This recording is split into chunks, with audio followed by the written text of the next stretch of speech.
Bonjour les amis, vous avez devant vous le professeur de sciences physiques, M. Assaman, donc prof de PC, donc M. Assaman. Nous sommes ici pour vous aider dans les classes de seconde, première, terminale et aussi au collège. Nous sommes ici pour vous accompagner dans vos différents examens avec des exercices, avec des cours résumés, appuyés, donc des exercices d'approfondissement pour vous aider à ce qu'à la fin de l'année, vous puissiez donc décrocher votre bac 2. Donc, dans un premier temps, sans plus tarder, nous allons commencer avec l'introduction à la chimie organique. Donc, comme tout le monde le sait, il a parlé de la chimie organique depuis des temps. Donc, aujourd'hui, nous allons parler de la chimie organique. Donc, ce chapitre, ça commence dans les classes, même seconde, depuis même troisième, même seconde, première et terminale. Donc, c'est un cours de renforcement qui vont vous aider pour vous amener à comprendre les concepts scientifiques. Ok.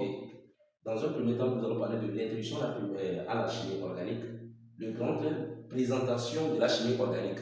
Donc, avant de faire ça, il faut passer par l'historique. Donc, on va décrire l'historique. L'historique, c'est très simple, nous allons résumer ça. Jusqu'au début du 19e siècle, la chimie organique avait pour l'objet l'étude des substances organiques, donc des organismes vivants, ou donc d'abord c'est l'étude des substances organiques animaux qui interviennent des organismes vivants, animaux et végétaux. Mais cette chimie que vous connaissez, la chimie organique, se différenciait de la chimie minérale, qui avait pour l'objet l'étude donc des substances issues du monde minéral. Exemple, la terre, l'eau et l'atmosphère. Mais il faut aussi retenir que quoi? Avant le début du 19e siècle, il semblait impossible de synthétiser ou bien de fabriquer des substances organiques, donc selon certains chimistes. Mais d'autres chimistes, les chimistes pensaient que quoi? Les chimistes pensaient que l'intervention de la force vitale des organismes vivants était nécessaire pour la synthèse de la substance organique. Mais ce n'est qu'en 1828, Friedrich Müller, on va écrire son nom, Müller, c'est un Allemand, Müller, réussit donc à synthétiser l'urée présente dans l'urine. Donc il a réussi. Et il a montré que, quand il a synthétisé l'urée présente dans l'urine, il a montré que l'intervention de la force vitale n'est pas nécessaire pour synthétiser ça. Voilà. Donc c'était ça. Or, cette première synthèse n'a pas convaincu donc les scientifiques, ce qui a entraîné un certain trouble dans le milieu scientifique. Donc ça n'a pas été donc un succès décisif pour certains scientifiques. Mais il a fallu attendre que vers le milieu du 19e siècle, que Marcellin Berthelot, donc on va appeler son nom, Marcellin Berthelot,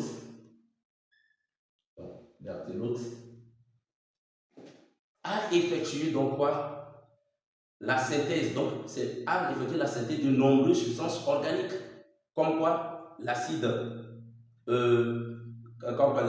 métanoïque, le méthanol, l'éthanol, l'éthylène et l'acétylène. Donc c'est lui. Donc Berthelot est venu mettre fin définitivement à la force vitale. Et qu'est-ce qu'on appelle force vitale? La force vitale, c'est que les chimistes pensaient que la substance organique même était capable de se synthétiser d'elle-même. Donc pour eux, ils ne pouvaient pas faire. Donc c'est Berthelot qui est venu mettre fin à cette théorie qu'on appelle la force vitale pour la synthèse des substances organiques. Donc il a synthétisé quoi?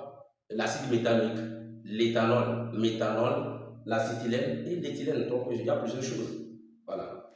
Ça, c'est l'historique, ce qu'il faut retenir quand même. Maintenant, d'après tout ce qu'on vient de raconter dans l'historique, nous allons passer au numéro 2, la définition. Il faut aussi retenir que l'élément carbone est présent dans tous les composés organiques. L'élément carbone est présent dans tous les composés organiques. Ce qui signifie la nouvelle définition de quoi? De la chimie organique qu'on va donner. Donc, ce qu'il faut retenir que quoi? Il faut retenir que la chimie organique, donc, il faut retenir que la chimie organique la chimie organique est la chimie, voilà, ça c'est le capital, est la chimie des composés, du carbone, voilà, est la chimie des composés du carbone. D'origine quoi? Naturelle,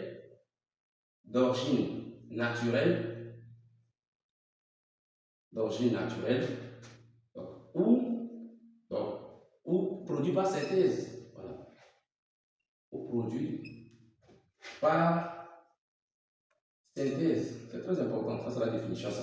Qu'est-ce que ça signifie d'origine naturelle? Si nous prenons par exemple, il y a deux types de composés organiques.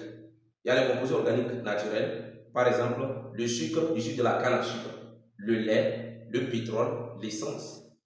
Ça c'est d'origine naturelle ça. Il y a des substances, la chimie, nous avons des composés organiques artificiels donc fabriqués. Par exemple, les tissus que nous portons, le coton, trois suspensions, tout ce que vous connaissez.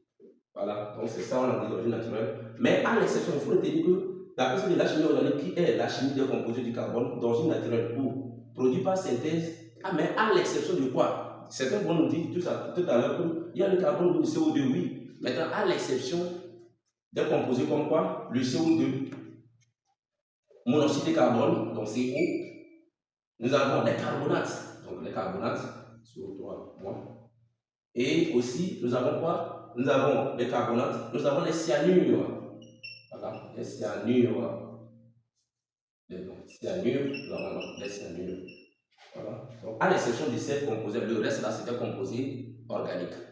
D'accord, donc la définition, ce qu'il faut retenir, la définition. Donc, la définition de la chimie organique est la chimie des composés du carbone d'origine naturelle ou produit par synthèse. Mais à l'exception de ces éléments-là, il ne faut pas partir de là. On ne faut pas partir des composés organiques. Non. Voilà ce qu'il faut retenir. Donc, le deuxième point de ce que nous avons ici maintenant, nous allons entamer la deuxième partie, grand 2, importance de la chimie organique. Importance, donc vous pouvez prendre une capture d'écran, c'est très important. Capture d'écran, pour ne pas, de toute façon on va effacer. Importance de la chimie organique.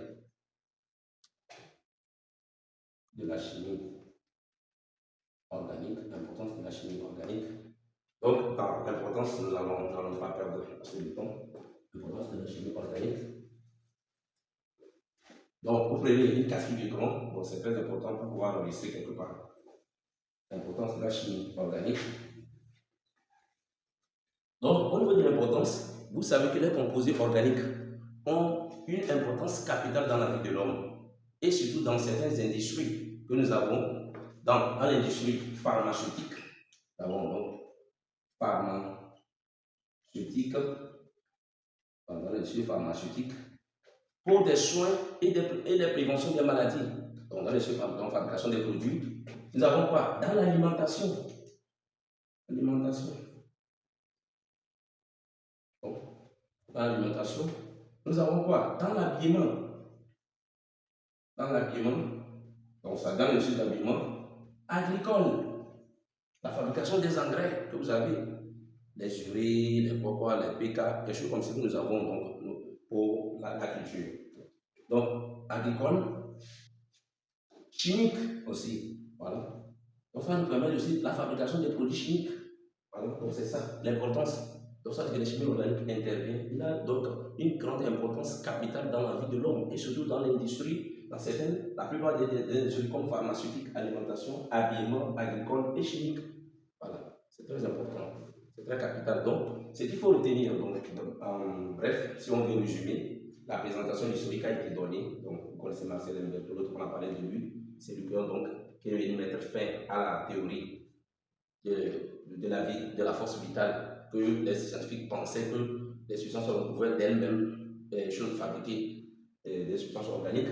Et il est venu donc mettre fin en fabriquant donc certaines substances organiques ou bien des composés organiques tels que l'éthanol, et ainsi de suite. Et au niveau de la définition, il faut retenir que la chimie organique est la chimie, donc est la chimie des composés du carbone. Donc ça veut dire que l'élément principal de la chimie organique que nous avons parlé, c'est l'élément carbone. Voilà, c'est très important cette partie-là. Ça, il faut retenir ça. Voilà. Mais à l'exception des éléments que nous avons cités, comme quoi le dioxyde de carbone, le CO2, les carburants, ainsi de suite.